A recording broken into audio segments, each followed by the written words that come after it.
Well, you had a purpose before anybody had an opinion. Now you're the highest paid player in the league. I mean, how satisfying is that for you? Yeah, I think money is nice. Championships are better.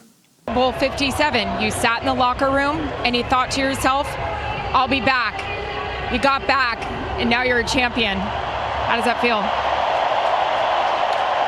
You know, God is good. He's greater than all the highs and the lows. And I think, personally myself, I've just been able to use every experience and learn from it. The good, the bad, all of it, using it as fuel to pursue my own greatness. And I think I couldn't do any of these things without the guys around me. You know, we had a special group this year. We were able to learn from the past and get some nice new pieces and get over that hump. And yeah. Jalen, in talking about the pieces around you, from what you guys were able to do on the offense tonight and what you were able to do on the defense, how do you even put that into words? I mean, no one saw this coming. I think number one, defense wins championships. Defense wins championships, and we saw how they played today. We saw the difference they made in the game, and they gave us opportunities, gave us short fields, and we're able to do what we do. Look at the confetti. Look at the confetti. That was the picture you had on your screensaver, was the confetti from 2 years ago. How does that look? I'm still processing it. But just can't wait to enjoy this with my family and soak it in. Congratulations. Congratulations. Kevin, back over to you. Great job down there, guys. Jalen Hurts, like he said, he's a champion. The YouTube TV postgame featuring the Vince Lombardi Trophy ceremony. Bud Light postgame celebration incoming your way. Next, the Eagles are Super Bowl champions. Yo, welcome back to the No Cut Sports Podcast with your host, Niall Frazier. And y'all already know, man, we got some things we need to talk about. But before we get started, if you could, for me, please like, comment, and subscribe to always catch this vibe, man. Y'all already know.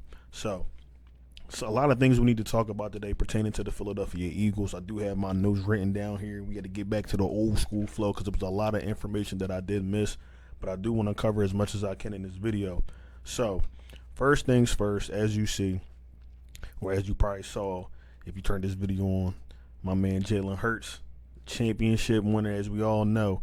But recently it came out that Nicole Lynn, his agent, did an interview, and I can't remember who the interview was with. I think he was a lawyer or something like that. But long story short, did the interview, and he asked her about Jalen Hurts' contract. And if I had the clip, I'll play it. But long story short, she was just sitting there saying how she had made him the highest paying quarterback in the league at that time. And Jalen Hurts was like, well, you know, I didn't ask you to do all that, because now that it comes out, Jalen Hurts wanted to take a team-friendly deal so he can keep the team that he has around him. I know a lot of times it's a controversial topic when we talk about these things, for the simple fact that a lot of people don't hold Jalen Hurts in a high regard when it comes to the quarterback play and things like that. Now, me personally, I do. I look at wins. I want my team to win. I've been an Eagles fan for a long time, and it's been a crazy road for us to even get to this point, to be able to talk about or even be able to do a podcast on this team. Because, not to say before we didn't have talented teams, because we did have some talented players, talented teams, but now we're in an era where we're able to win Super Bowls, and this is one of the reasons. This is one of the reasons why the Super Bowl window is open for us. I even spoke about this prior when I first had started this podcast. I said that with this team should at least win 3 Super Bowls. It might sound crazy, but with all the talent that's around Jalen Hurts and that's on this team, and that they keep going out here and getting via the draft or free agency, we should be able to put something together. Now, it takes a lot to win a Super Bowl, as we all know. The 2023 season was a reminder of, if you don't have good coaching and the right pieces in place, we're not really getting nowhere with just talent. So shout out to the Philadelphia Eagles organization, man. Shout out to Jalen Hurts taking a team-friendly deal. But that's what allows us to sign a Devontae Smith, re-sign Saquon Barkley, re-sign A.J. Brown, get these deals done, and then deals done in the future. So, like I said, just shout out to Jalen Hurts. Also, before I got on here, I didn't write this down, but shout out to Jalen Hurts for the simple fact that he's releasing a children's book And he pretty much, I didn't get to see the whole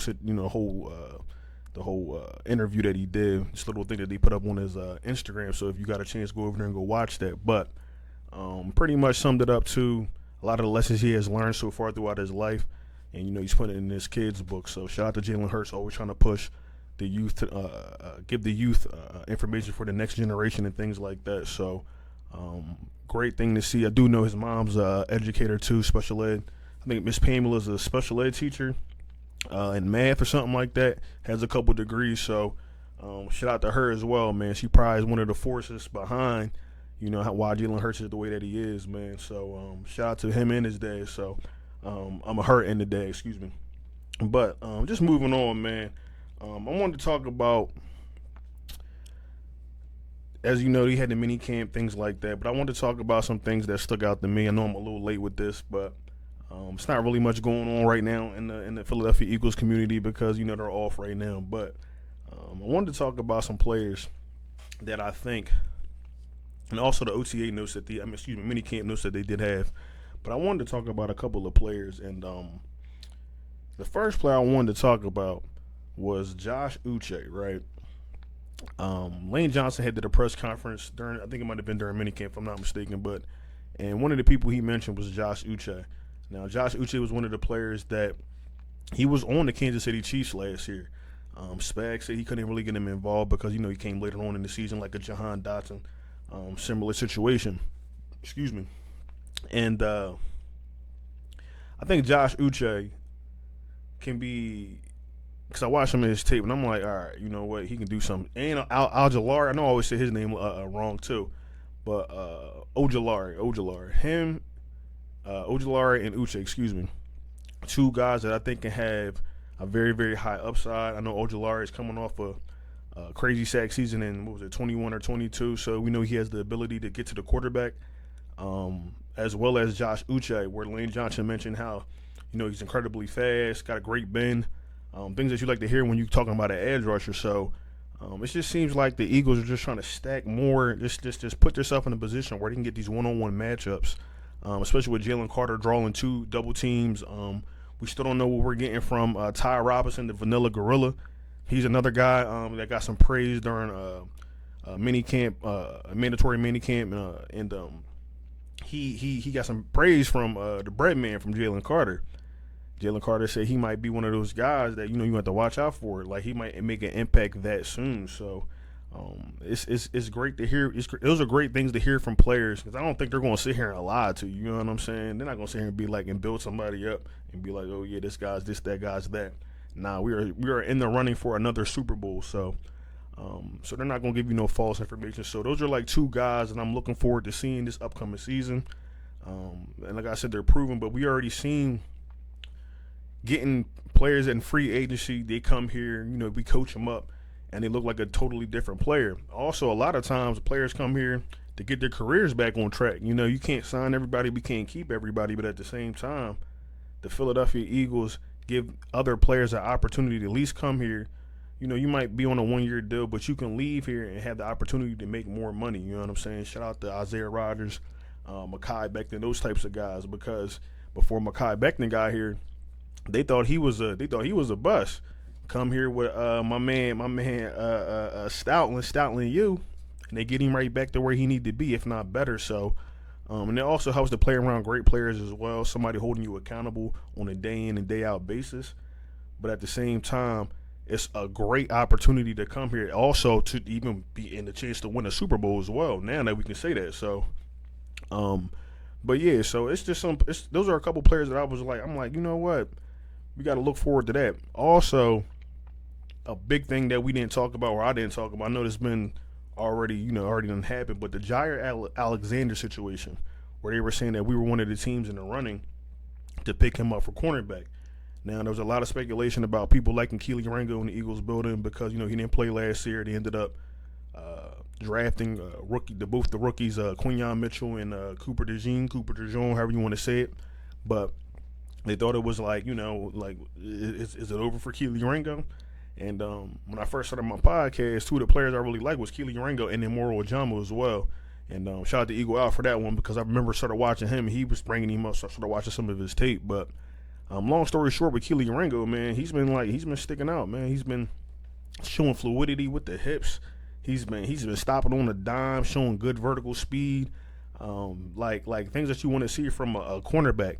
And the biggest thing with Keeley Ringo is his length.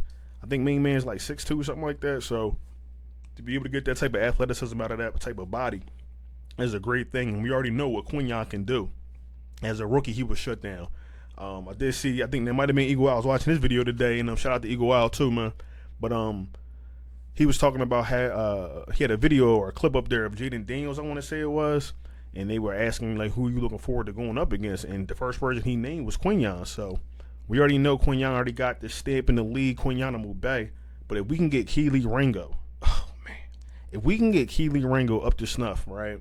Cooper DeJean, don't know exactly what they want to do with Cooper DeJean because the safety position is still, I won't say it's up in the air, but they were talking about possibly cross-training him in different positions. If you play, or if you don't know, if you play cornerback, you got the more likelihood of making more money opposed to playing in the slot. So I'm for sure he wants to make as much money as he can, especially with the athleticism that he displays. But at the same time, we got to make sure that we got all these spots solidified. But and then also, you want to make sure they are somewhere cross-trained, man, because you never know. Somebody might go down. You might have to put somebody else in that position. So having that ability is also a good thing. But, yeah, just Keeley Ringo, if he can come on, man, and then they figure out the safety position. Andrew Makuba, he's another player that he's been sticking out. Reed Blankenship, we already know what he get into, but Reed is also up for a contract extension. So do the Eagles feel like they want to bring him back, or do they want to try and develop Sidney Brown or Andrew Makuba or whoever else they got back there? I know they talked about T.J. McCullen, I think I say his name right. Who I didn't think he was bad. I mean, I know some of the times I did see him coming in and play. He made some mistakes, but he's not a starter, so I'm expecting that from him. But clearly the team likes him, so if he gets involved, Vic thinks he's he's worthy of being in that spot, then he will put him there, because we know how Vic get down at this moment in time, man. He don't really care who you are, man. So he'll just make it work. So, but shout out to those guys, man. But like I said, if Keeley Ringo can come and do what he need to do, oh man, boy, I'm telling you thought this. And I hear people saying, "Oh, your defense, y'all ain't gonna be the number one defense again." That could be possibly true, but I'm not expecting to fall to number 30. If we still in the top 10, I'm cool with that. You know what I'm saying? Should be top 5, but if we in the top 10, I'm gonna be modest. We should be good with that. So, moving on, man. I also want to talk about Jaha Campbell as well. The Eagles see Jaha Campbell how they see Saquon Barkley, more or less of a weapon, and in his case, a weapon on the defense, because from what they were saying, and I could be wrong about this, but from what I'll be listening to, I'm not about to say this wrong, Xander and John McMullen in the morning, right, at 8 o'clock. So, you go check them out if y'all like that. What was that, Birds 360? But I'll be watching those guys in the morning. I watch it because, John McMullen got the inside of what the Philadelphia Eagles, might be thinking, what they might do. And he spoke about Jaha Campbell, being how the Eagles view him as a defensive weapon, because he could play on the outside, the ability to rush. Once this is all once he gets healthy, but he's a versatile player on the defense, which makes it even better in a Vic Fangio scheme, because he's just so he tries to like you think one thing's coming, there's something completely different. And if you got a linebacker like Jaha Campbell that can rush the passer, that can also drop back in the coverage at his size, it's going to change the game, man. Like, the defense honestly could be better than it was last year. People think that's a crazy statement to say, but I don't really think so. These players have been playing in the NFL, most of the players that we got, for a little bit, 2-3 years now, and they picking up on the scheme. And you've seen what year 1 looked like with the scheme. That's year 1. So what do you think the scheme going to look like in year 2? Like I said, we lost some great players. Do not get me wrong. But like I said, this is a team sport, man. Like, Milton Williams is snapping. I don't know what Milton Williams is going to do with the Patriots. I know what he did here with the Eagles alongside of the Breadman and whoever else, Morrow, whoever else we had out there, Booker, whoever you want to name, man. So I know the players that we got, the caliber of players that we got here, and not to say it's a plug and play thing, but like I said earlier, you got great players holding everybody each day, day in and day out. to a higher standard. This is a Super Bowl winning team, and they're looking to try and repeat. For sure. They're not going to sit there and outwardly say that, you know what I'm saying? But they're trying to repeat. And the players that they did, pick up, and they might still make some moves, but I feel like the players that they did go get can be some game changers if they come on. It's not rocket to me. It's not rocket science. So, but another player I did want to talk about too was, and this is the wide receiver 3 position. Terrence Marshall. Yeah, Terrence Marshall. Right. I want to say he came from the Panthers this past year. So, so he came from the Panthers. He's been showing out. For that wide receiver 3 position. As you know, we still got Jahan Dotson here, so I'm expecting Jahan Dotson to be highly involved this year, which can make this offense even more lethal if they can get him involved. And then you also got the return to Dallas Goedert as well. And that's something else to talk about too with him and Jalen Hurts, because he came out and said, I'm sorry I'm flip-flopping, but he came out and said that Jalen called him and was like, bro, we need you. And you know why he said we need him? Because we trying to make another run back, man. We get too many different pieces. Then you start to be like, all right, we might have some problems. But offensively, pretty much everybody's still intact. Like I said, the wide receiver 3 position is still up in the air for the simple fact that Jahan Dotson leaves next year. But this year, he's here. And he's going to be here for a full training camp. Going to be able to, absorb the playbook on the offensive side and whatever else he needs to do to get back to where we need to get back to. So, really hoping to see what he can do, but he can be another big key component to this offense. But sliding back to the defense, though, and I got all over the place. My fault, y'all. Terrence Marshall, my fault. That wide receiver 3. No, I'm sorry. I'm gonna slide back to the defense. My fault, y'all. I'm all over the place. But back to the wide receiver 3 position. My fault. Terrence Marshall, man, he's been showing out, possibly trying to make a run for that wide receiver 3 position. But it leads me to believe that Anai Smith, and I'm not sitting there saying Anai Smith not going to make it, but, you're not really hearing too many things about – we heard a couple things about Anai Smith, but we ain't really been hearing no things about Johnny Wilson, which was kind of crazy to me because with his size, he does have the athletic the ability, but he just can't bring the ball in. So drafting both of those guys last year, I was hoping that one of them will, pan out. I think I talked about it on here before, but him and A.J. Brown have been working out together, which is a good thing. So I don't feel like A.J. Brown going to just have any old body with him if you don't see the potential in him, if that makes sense. A.J. Brown was also a key contributor in talking about Keeley Ringo last year. I want to say, was it last or the year before last, saying how good he was on the defense. So sometimes a lot of these players just need time to develop, man. That's a big thing that we miss with these sports or these players. And also if the system fit them too as well. So, but the big thing we do miss is the development of players, man. I know sometimes it might take a year, it might take 2 years. I know they always talk about, certain players coming on in year 2, 3, finally putting it all together and being able to do something. So, I feel like Anai Smith, he's coming along because he did have a couple catches in the minicamp. But at the same time, the pressure's on him because you got players like Danny Gray. You got players like I just said, Terrence Marshall showing out. And, you want to make sure that you can find your spot on this team. So I really would like to see what he can do because I feel like he's also another versatile player that they can use, not just in the slot, but maybe they try him at running back too as well because he played some snaps back there in college. You know what I mean? I know this team likes versatility within players. So you've seen what they did with Van Summer, and they took him from the defensive side and put him back on the offensive side. So, it's so many different possibilities with this team when you have versatile players. So hopefully Anai Smith, he comes on, he gets it together because I really would like to see him paying out, man. I really thought he was a good wide receiver when he was in college, and I feel like he can be a key contributor to this team. So I'll make sure I'm not forgetting nothing here with y'all, but I think that's all I got for y'all, man. I think I was going to talk a little bit more about that safety position with the Andrew Makuba and all that, but another player that I didn't even think about at safety, Andre Sam. And I think Mr. Reggie, I talked about this with Mr. Reggie on our podcast the last time I made a video, but Andre Sam was another player that they picked up last year. I seen him at the Super Bowl and stuff like that, so he's been on the team. But he's another player. I watched this. He's a hard-hitting safety. And I don't know if that could be, I think that might be a Vic. If he got picked last year, that's a Vic pick. So maybe they see something in him, but it just takes me back to that extension part with Reed Blankenship. Like, I don't know how old, let me just look this up right quick.